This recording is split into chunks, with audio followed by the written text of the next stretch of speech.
सबसे पहले आपसे पूछेगा आणविकता क्या होती है और कोटि क्या होती है। तो रासायनिक बलगतिकी क्या, ये क्वेश्चन सबसे महत्वपूर्ण होने वाला है। आपसे पूछेगा आणविकता क्या होती है, आणविकता को परिभाषित कीजिए, ऐसे भी बन सकता है, ठीक है।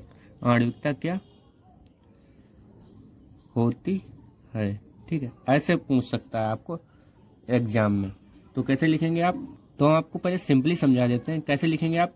किसी रासायनिक अभिक्रिया में भाग लेने वाले अभिकारक अणुओं की जो संख्या होती है उसे उसकी आणविकता कहते हैं। किसकी, रासायनिक अभिक्रिया की आणविकता क्या होती है।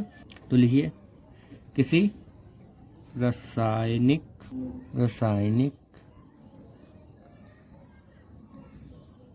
अभिक्रिया में भाग लेने वाले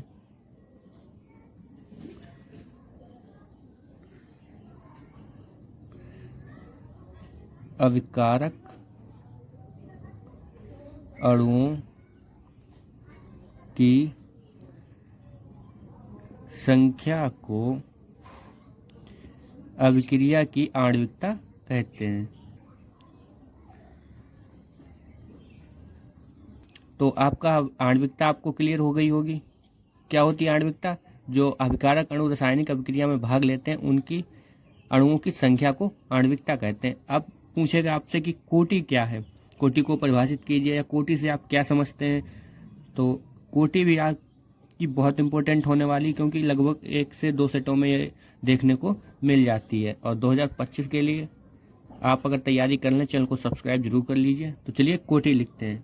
तो लिखिए, वे अभिकारक अणु जो अभिक्रिया के वेग को निर्धारित करते हैं, वे अभिकारक अणु जो अभिक्रिया के वेग को निर्धारित करते हैं उसे उसकी कोटि कहते हैं। ये होता है आपकी कोटि। तो जो अभिक्रिया के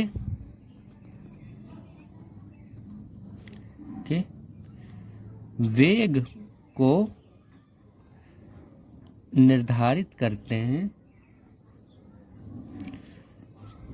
कोटि उसे कहते हैं। यहाँ पे लिख लीजिए, उसे कोटि कहते हैं। चाहे अभिक्रिया की कोटि लिख लीजिए, चाहे खाली कोटि लिख लीजिए, कोई दिक्कत वाली बात नहीं, ठीक है। अब आपसे कहेगा कि अभिक्रिया की कोटि कितने प्रकार की होती है। तो ये होती है आपकी 4 प्रकार की। जैसे पहला होता है आपका शून्य कोटि की अभिक्रिया, फिर आती है आपकी प्रथम कोटि, फिर आती है आपकी द्वितीय कोटि, फिर आती है आपकी तृतीय कोटि।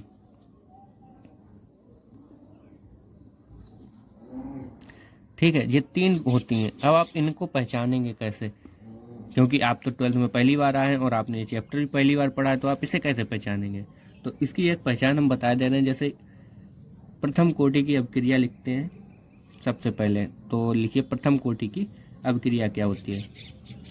तो यहाँ पे हम आपको एग्जाम्पल लेके बता रहे हैं, प्रथम कोटि की अभिक्रिया। ठीक है, मेरी राइटिंग थोड़ी ख़राब है, आप इसका एग्जाम्पल लिखेंगे, वह रासायनिक अभिक्रिया जिसका वेग केवल एक अभिकारक अणु निर्धारित करता है, प्रथम कोटि की अभिक्रिया कहलाती है। ठीक है, तो लिखिए, वह रासायनिक अभिक्रिया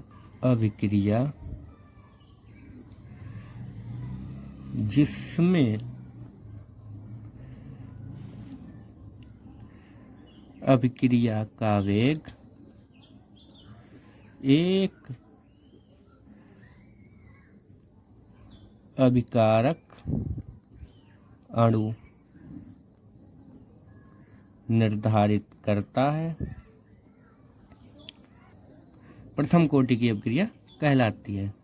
ठीक है, अब आपसे पूछेगा कि द्वितीय कोटि की अभिक्रिया क्या होती है। तो वह रासायनिक अभिक्रिया जिसमें अभिक्रिया का वेग एक की जगह अगर आपसे द्वितीय कोटि पूछे तो यहाँ पे आपको सिंपली 2 कर देना है, और अगर तृतीय कोटि की पूछे तो यहाँ पे आपको बस 3 कर देना है, और आपके ये निकल आएंगे। अगर आपसे शून्य कोटि के पूछे तो यहाँ पे आपको कहना है कि वह रासायनिक अभिक्रिया जिसमें अभिक्रिया का वेग एक भी अभिकारक अणु निर्धारित नहीं करता है, शून्य कोटि की अभिक्रिया कहलाती है। तो उम्मीद है कि आप समझ गए होंगे कि अभिक्रिया की कोटि आप कैसे लिखेंगे।